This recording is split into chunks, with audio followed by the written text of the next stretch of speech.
Uma pergunta para o Márcio.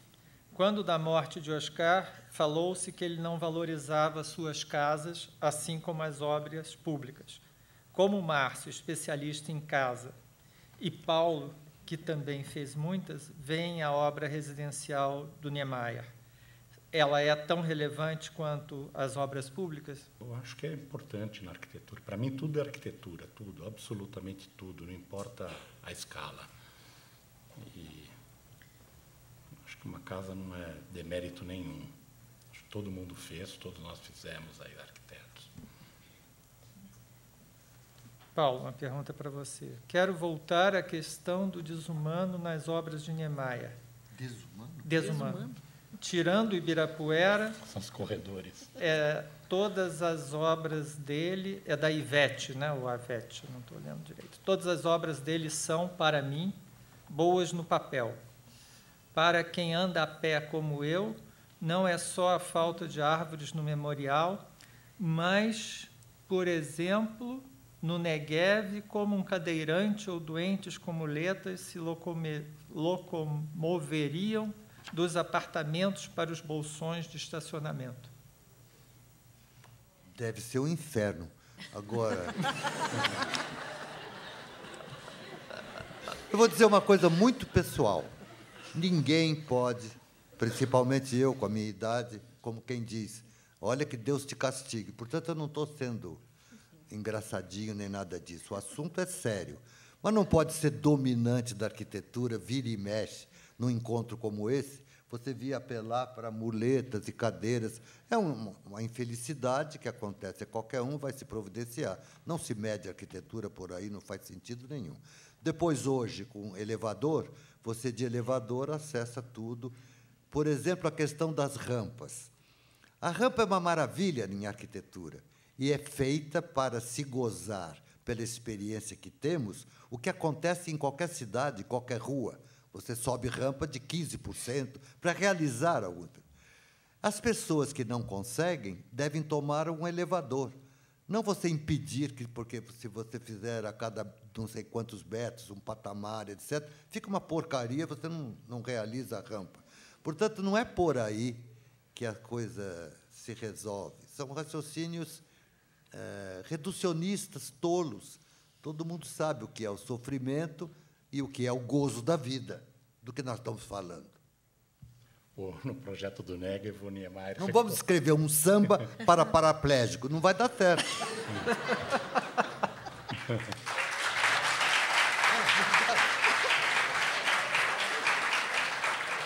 Uma curiosidade que no projeto da cidade de Negev, o Niemeyer recomenda o uso de funcionários para operar os elevadores. Operar? Os elevadores. Ascensoristas. Ascensoristas. Ele chama operários, funcionários para... Sim. Porque ele tinha medo que as crianças derrubassem o funcionalismo arquitetônico. Está no memorial descritivo dele. Wagner Cavalcante, para os dois. O que vocês acham do caminho Niemeyer em Niterói, no Rio, e qual é o impacto em seu entorno? E qual a característica comunista, acho que é, nas suas obras?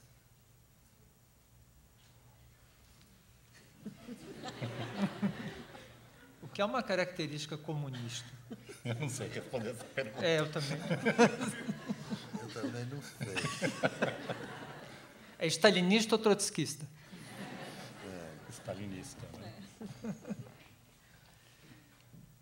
Uma coisa que pode se dizer diante dessa provocação, afinal de contas, estamos numa reunião pública, não se pode desprezar uma observação quanto a isso. Que a ideia básica para qualquer cidade, que foi o tema muito comentado aqui, a cidade, é que a cidade só pode ser imaginada, a cidade só pode ser desejadamente prevista, a cidade só pode ser feita para todos. Não existe essa parte para uns, aquela parte para outros. Portanto, essa questão de comunismo está em revisão permanente entre nós, porque, enquanto desejo de vivermos todos juntos, de forma comunitária, não há dúvida que é o mais sadio dos desejos humanos. Portanto, não há nenhum comunismo pronto. Ele será sempre uma imagem, uma experiência de tantas que já fizemos. Mas que queremos viver assim, de uma forma comunitária, é pura verdade. Você toma um avião aqui, desce em Londres, anda na rua, ninguém te pergunta nada. Esse é o desejo do homem. Há uma pergunta, acho que para mim, sobre o Niemeyer antifuncional. Acredita-se a distância temporal dos trabalhos funcionais, entre parênteses, o Banco Boa Vista, a tendência popular de criticá-lo dessa maneira?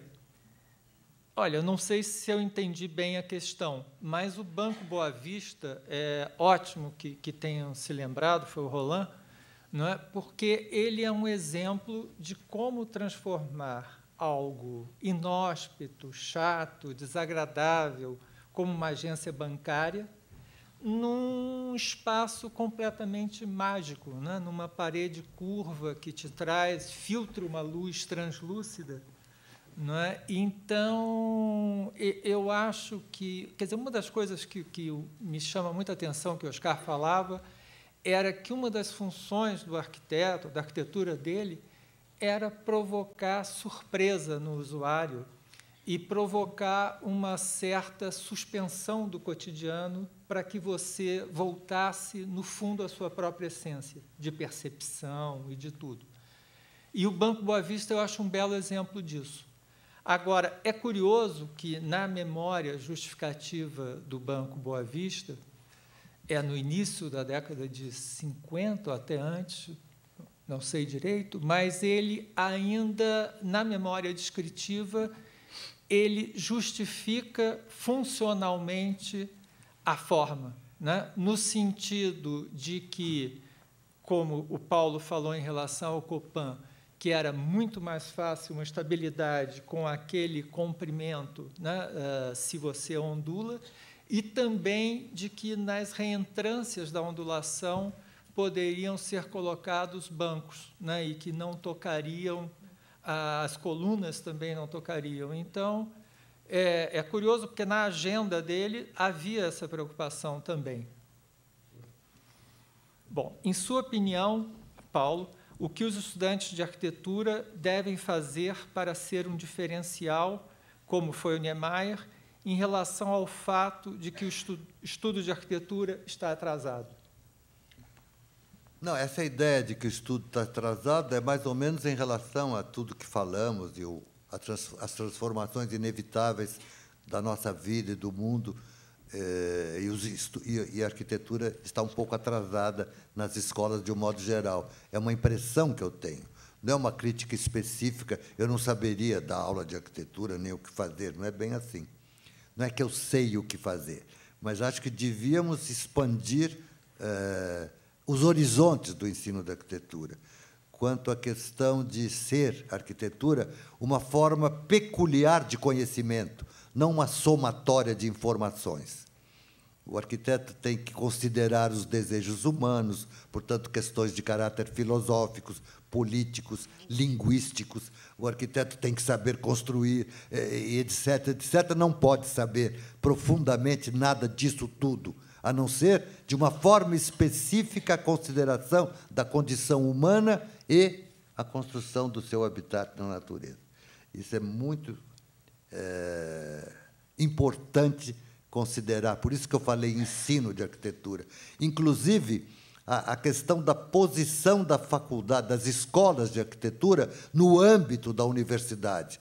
Ela não desfruta das outras formas de conhecimento. Ao contrário, ela é o estímulo para as outras formas de conhecimento, fundamentalmente. Eu penso assim. Não quer dizer que eu sei como fazer, mas as dificuldades estão nessa direção. Portanto, as escolas deviam se aprofundar mais e progredir muito mais em relação a esse tipo de questão. A genealogia da imaginação em relação à realização da cidade contemporânea. É isso que temos que considerar. Nós estamos numa transformação muito grande e no âmbito do ensino da arquitetura, isso tinha que levar em consideração. Sexualidade, por exemplo, superpopulação, O mundo está numa situação incrível. Vejam vocês o que se chama simplesmente crise econômica, tudo isso. Preste atenção.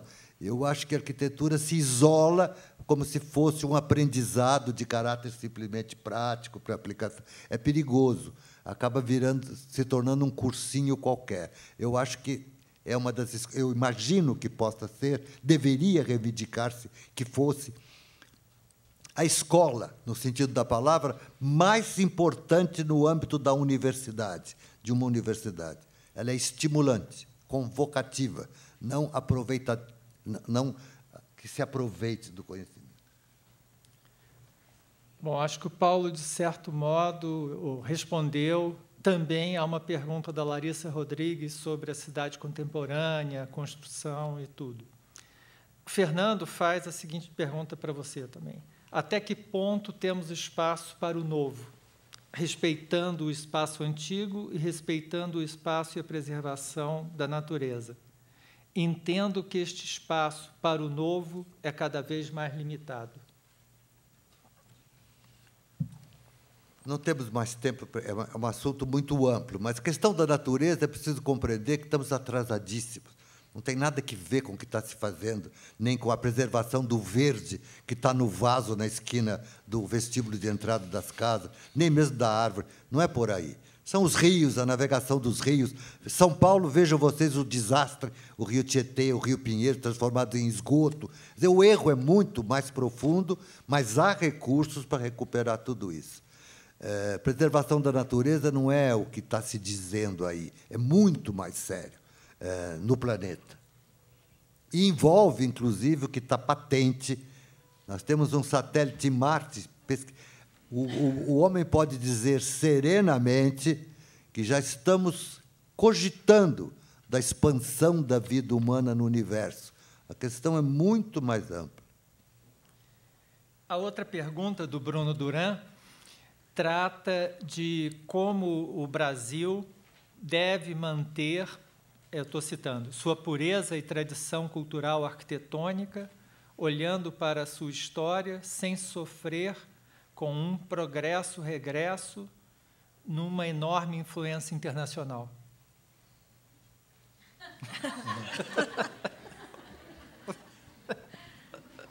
É inevitável a influência internacional. Nós somos habitantes do planeta. Isso vai se ver na prática, não dá para responder isso de um modo... Agora, tendo em consideração a fugacidade do tempo, a rápida mudança dos centros urbanos, poderíamos considerar a arquitetura de Oscar Niemeyer, de certo modo, obsoleta na sua necessidade de adaptação a cada lugar, como algo dispensável no processo criativo perante a urgência de construção rápida e emergente. Ponto. Ou simplesmente deveríamos ganhar de novo essa calma para observar cada projeto na sua unicidade. Quais dos dois caminhos seria correto, pois parecem, ao primeiro olhar, opostos? Filipa Magalhães. Eu não entendi. Pois é. Eu acho... pois é, eu acho que ela está colocando, por um lado, também não vejo oposição, não, mas pode ser que eu seja um panglossiano, né, otimista. Qual é a oposição? Porque, de um lado, é um processo de urgência de construção rápida e emergente, e ela coloca isso em oposição a uma atenção detalhada e específica sobre uma obra. Eu acho que há oposição aí. Como é que se diz? Isso aí você tem que resolver sozinha, deve ser uma dificuldade enorme. É muito complicado tudo isso. Não dá para responder. E outra coisa que eu gostaria, com muito prazer, de dizer a vocês, eu não sei.